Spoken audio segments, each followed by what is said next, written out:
Hi guys, and welcome back to this 3R Guitars video and building these 1958 Gibson Flying V's. Now, we've got to this stage really where we've got the neck pocket cut out and things, and I've covered that. Now it comes to doing the pickup routes. Now, like the 1958 to 60 Les Pauls, the pickups were actually cut, the pickup cavities were cut on the same plane as the neck, roughly at 4 degrees of an angle. Now, all the evidence I can find is that the Flying V was done the same, although the angle was slightly less, around 2.5–3 degrees, which would make sense. It'd be in keeping with the time. This presents quite a problem with routing, because you have the body, right, how are you going to cut an angled pickup cavity? Well, the plainest way you can think of doing it is, here's your template. You then calculate with your trigonometry the angle. You put the template on a slope, and then you put the router on there and you route in. Now, on the face of it, that seems quite simple to do, but it presents a hell of a problem, because you need a router cutter probably that deep. Well, you can't start with a router that deep, because you'd have to take something like a 3/4 inch cut in one go in order for the bearing to actually be contacting on the the bearing has to run on the edge of the template. So you're taking a minimum of like that depth of cut, which you can't do. So you have to start off with a smaller router like that. So you can get away with starting off with a sensible cut of probably realistically 1/4 inch, which is still quite a lot, but you can do that. Now the problem you get is, with this template jacked up off the body, you end up, if you're not careful, okay, you can take your first cut, but it's at an angle, so okay, the bearing touches at the front and touches at the back, but you can only probably take 1/8 inch cut. Now, what I've done in the past is, as you can see here, I've stacked a number of bearings. You can stack bearings on here, so you've got more up down kind of thing you can do, because your danger is, when you're routing with a gap underneath the template, is you plunge the router down and then dunk, you slip, it slips underneath the template, and with it sloped like that, you might think, oh yeah, it's okay there, and then you come around to the back and it's below, and you've all of a sudden you've ruined it basically. And then the other problem is these are like 1/2 inch 12mm router cutters. Now, these radiuses on the edge are much smaller than 1/2 inch, so you're going round with these cutters, you'll end up cutting a larger radius corner. So then you need these really detailed routers, and just like the the 1/2 inch ones, you need different length ones. And with these, they're so small, they have a bearing built into them, and you haven't got the luxury of being able to stack a number of bearings on there.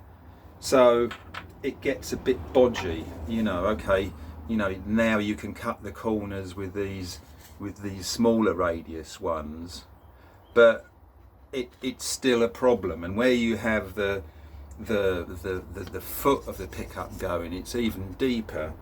So like I say, you need something like this to get the right depth in the pickup foot cavity that's deeper, and it's a real pain in the arse. You're basically, you know, you're using a minimum of 4 outer cutters to do it, so you've got to keep changing cutters, which, you know, brings an inaccuracy into it, and then you're still, it's quite a heart in the mouth thing to do these angled pickup cavities. And like, you know, these 4 outer cutters would easily add up to £100.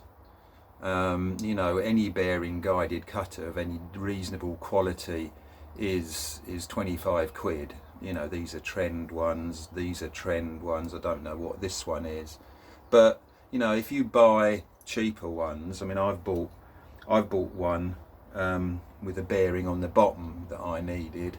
It lasted, you know, I bought it off eBay for about £6 or £7. It literally lasted 30 seconds before the bearing smashed, and I very nearly ruined the guitar body with it. I was fuming. But you know, so I buy decent router cutters, and like I say, these 4 easily £100. Now and to be honest, they don't, you know, it's still heart in the mouth stuff. So I decided I was going to do it differently, definitely the way the factory did it. Now there's a machine called a pin router. Now I can't afford one of those. It's almost like an old-fashioned CNC machine, you know, that's kind of a, you know, a manual one, if you like. Now what I've built one. I mean, if I wanted to buy a professional one, it'd be thousands of pounds, and they're a bit antiquated now with modern technology. So effectively, I've made one, and here it is. Okay, there's not much clue here, but it basically mounts the router over the workpiece. Now you're thinking, well, you know, you've still got to follow the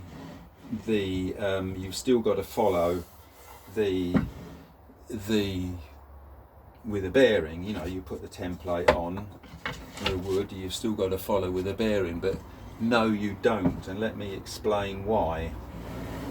I'll have to take you off here, but let me turn round. Well, let me stop and get back to you. Okay, now here's the trick to it. You can see underneath here, you can see the cutter, and on my routing table just here, there's a pin. Okay, so what you do, you actually put, here's a routing template, you put the template on the back of the body, and you attach the wood you want to route on top of the template, and then this pin lines up exactly with that router cutter there. So you've got the piece of wood attached on there by hook or by crook. This is on the back of the workpiece. So you'll have the workpiece there, you'll have the body on there, and then you can see what's happening now. You can only move to the shape of that template. So you plunge the router down,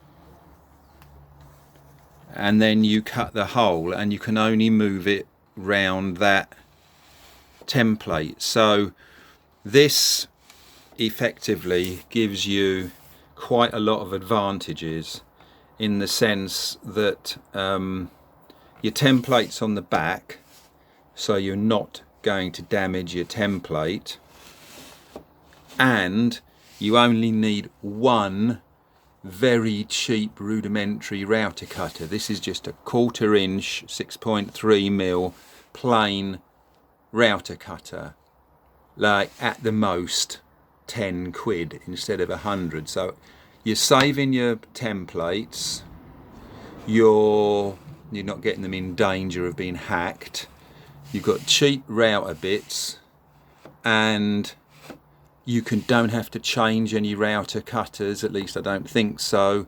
And there you go. So that's a pin router effectively. Now of course this one I've made here, it's quite sturdy, but it's nothing like a professional one. It's basically, you know, a professional one, the whole, the router will lift up and down with a foot pedal sort of thing, and you can program in stops and goodness knows what to it all. But this is effectively how a pin router works. So let me put you back on the stand now and I'll show you what we've done. Okay, so we're getting this second body ready now with the templates for doing the pickup routing. Firstly, I carefully put this template on, and it's in exactly the right place on the body, not too difficult to do, and I've actually drawn around and put the pickup routing positions on there. The reason for that is that when I put the template on the back, I can, and when it's goes underneath the router, then I can bring the router down to the surface of the wood and actually test it on the pin thing and make sure that it's exactly following the correct line of the cut that it needs to do. So it's just like a double check. So now we've got to mount this on the back here, and again you could use the double-sided tape. I'm sure that would be okay, and you could glue some, you could stick some wedges on here for the right angle and stuff. You know, I just feel it one slip, and you know, if the glue gives way or something, then you're in trouble. I'm sure it would be okay, but I'm doing it in with screws. Now you might think, well, you're going to be screwing into the wood and you'd see it, but there are places you can screw. One, I've got the position of the strap button on the front of the guitar, so I can use that as a screw hole. And where you get the string ferrules going through the back, you've got 6 holes, and I can pick up on those as well. And this is the perfect piece for the slope, the exact slope we need. The one thing is, because you're actually like tipping the body up, what you find is that small angle has a fairly significant effect on where the cutter actually contacts the wood. If you put the template in line with the back like that and put it on at an angle, you find that the router cutter comes back by about 3 millimeters, 2 to 3 millimeters on there. So you have to set the edge of you have to push the template back slightly so it lines up with these lines. I did that kind of by trial and error on the first body, and I know how much now I've got to move the template slightly back, which is probably the only awkward bit really. So I can now screw these in, this front one in, to give me the right angle.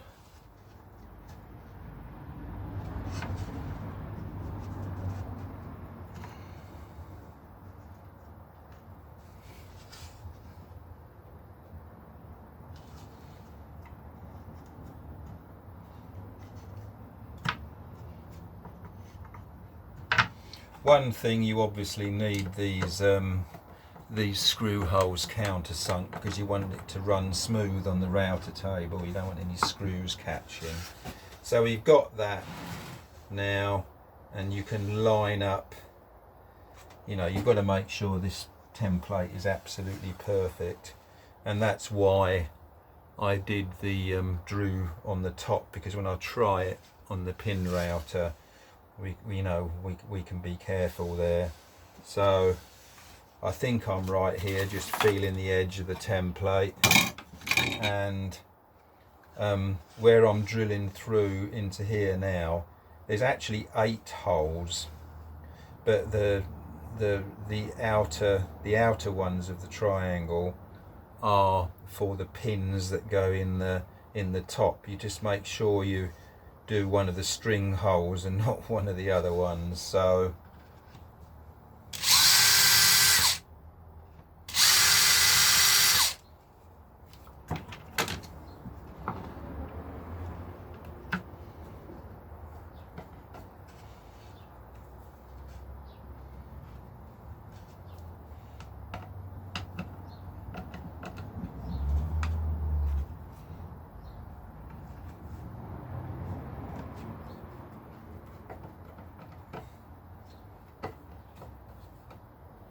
and the other thing with this as well is I'll be putting a spacer underneath the middle here, because as you screw this down, with it held off the body here, it cups a little bit. So I'll be putting spacers in there and then redoing the screws up. So you have to be careful of that, because if you bend this, you can see how it flexes very easily. As this bends down, of course, you're ruining your angle calculation for a start, and you're risking the template rising above the pin on the desk underneath the router. So I'll be putting a piece of wood underneath here. They are perfectly flat. So let me take you back to the router table and we can do a few more checks before we start. Okay, first of all I want to check that the template is actually on the body level. So I can use this straight edge and measure down to my router table there, and on the other end.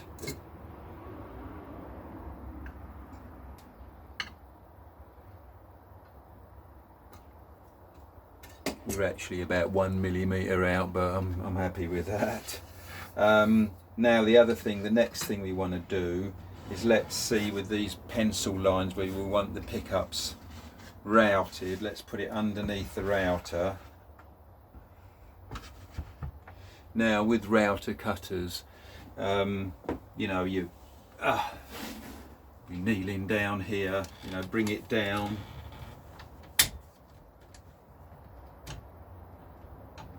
And then I want to turn the router cutter till the flute so I can see the actual cutting surface, cutting edge. And we'll have a check now.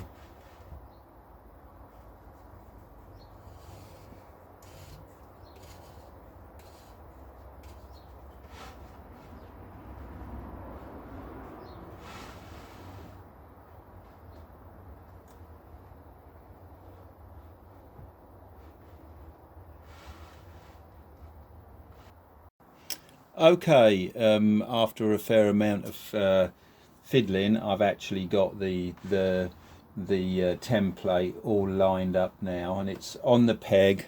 You're looking underneath the router here, so you can see the router bit there, and you might be able to just see the lines of the pickup that I've drawn on there. So what I've done is I've lowered the cutter to the guitar body, and I can just follow round now and trace the outside of the pickup edge. So we're about ready now to do a first cut, so stay with me and we'll just go round very lightly. So I can turn the router on up here.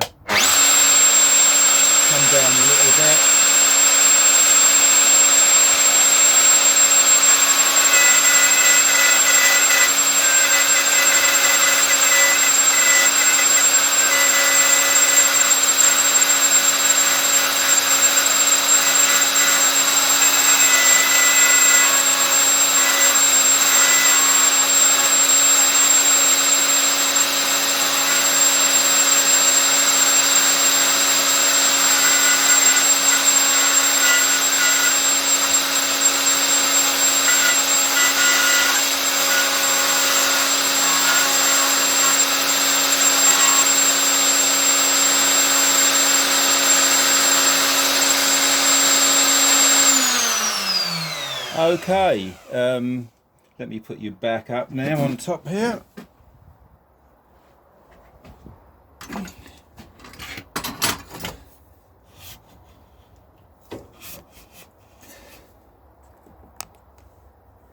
So here we are. Let's have a look at our first cut then.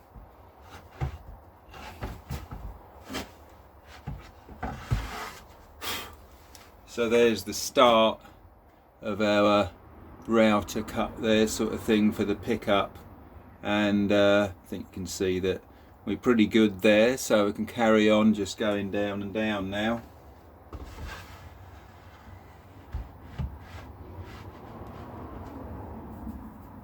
So what I've got to cut now is down to the 17mm depth at the front of the pickup cavity, and then I can program that in on the depth stop, and then we're good just to do the lot. So let's go.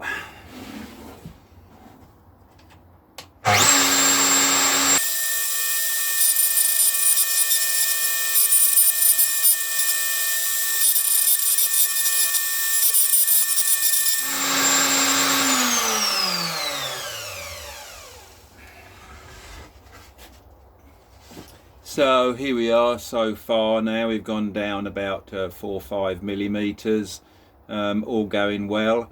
I'll get you back when we've done the old 17mm drop. So, I mean, I tend to take cuts of about 2 millimeters at a time. You can take far more than that. You can easily double that, but I'm new to this, so just enjoying taking my time and ensuring the accuracy. So I'll switch you off now and get you back when we full depth. Myself, voila, there's the routes for the cavity, the pickup cavities done. So basically this goes, well, here we go.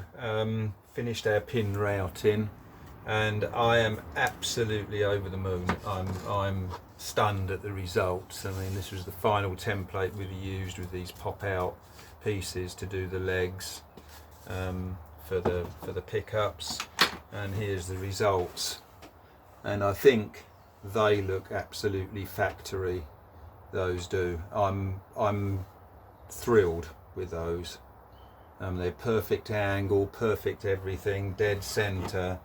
The old time invested, here's the other one, the old time invested in making that DIY pin router is just,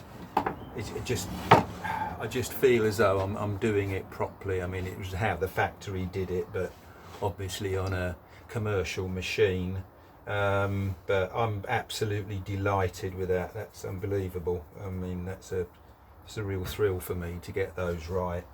And they even look, you know, what I've been, you know, you've got slight edges where, you know, the deeper things start, and that's exactly what they look like in the pictures. And the thing is, you don't get like a load of, like with bearing guided routers, I think because they're, you know, you're not using the same cutter all the time, you get edges around where, you know, you've taken a number of cuts, and that sometimes doesn't seem to be avoidable. But this just looks like machine cut, and I'm just going to leave it like that, not sand it or anything like that, just leave it like that, because it just looks so factory to me, and I'm thoroughly delighted with that. So that's a real success story, that.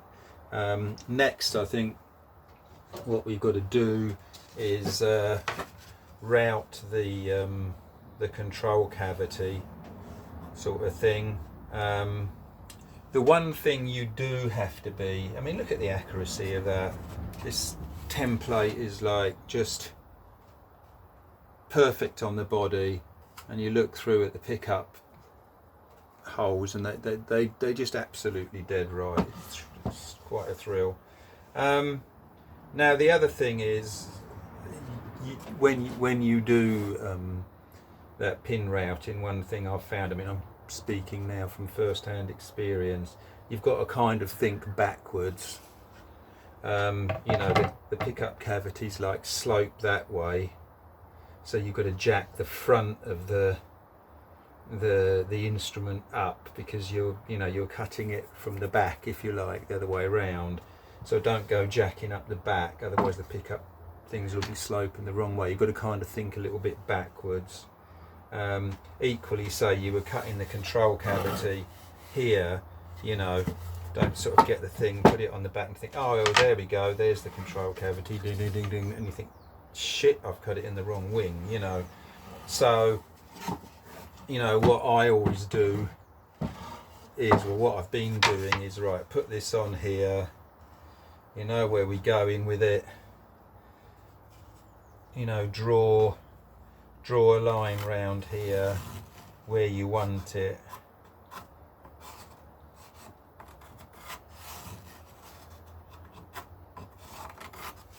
So when you put it underneath the router, and you see the line on top, you're cutting it in the right place. Please, please, please don't do an error. I mean, I once did a left-handed neck instead of a right-handed one, and I just had to throw it away. Once I'd fitted the truss rod and everything like that. And I was going to fit the truss rod. I put it in the jig, and I cut the truss rod thing from the back by accident on the back of the neck, so it turned out left-handed, and you think, oh, you want to avoid that. So I think from now on I'll be doing as much pin routing as I can, because that's perfect. It's far nicer than doing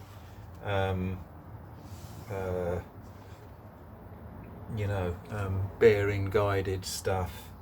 So we can start now and get the control cavity cut. These are 1 inch deep, but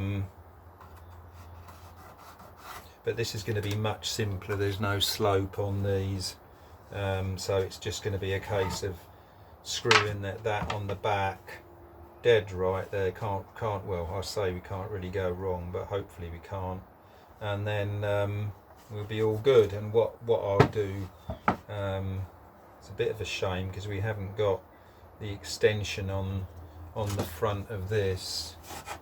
This doesn't pop out either, that's just marked on there. So this is all we've got. So I'm trying to think where we could screw this down. No, we can't catch the front screw there. So anyway, I'll get back to you when I've got this attached, and we'll go for it.